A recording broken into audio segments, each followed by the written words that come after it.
sumuko ka na lang. Kasi yun yung pinakamadaling gawin. Totoo lang, di ba? Suko ka na lang. Anytime pwede mong gawin yun eh. Kahit ngayon. Sumuko ka na lang, lahat ng progress mo, lahat ng pinaghirapan mo, lahat ng pinagsikapan mo, wala na.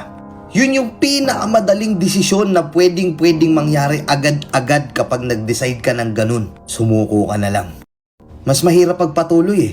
Kasi hindi mo alam kung ano mangyayari. Mas mahirap magpatuloy, mas mahirap lumaban, pero kapag nagpatuloy at lumaban ka, lahat ng pinapangarap mo, lahat ng gusto mo mangyari, mangyayari.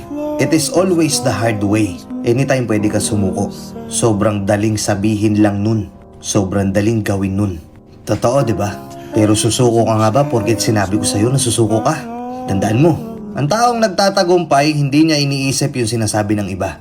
Kahit may mga taong magsasabi sa'yo na sumuko ka na lang. Kahit may mga taong magsasabi sa'yo na hindi mo kaya yan, wala kang mapapala dyan, iba na lang gawin mo, ganito na lang gawin mo. Kahit may mga ganong klaseng tao, magpapatuloy ka pa din. And look at you, andyan ka pa din. Lumalaban, di ba?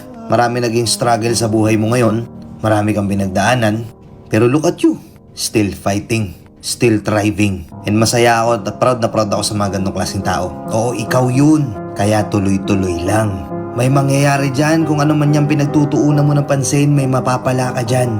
Basta wag kang susuko, okay? Nagets mo yung content na to? Oo, para sa'yo to. Baka kasi pinanghihinaan ka na ng loob. Yun lang, peace out.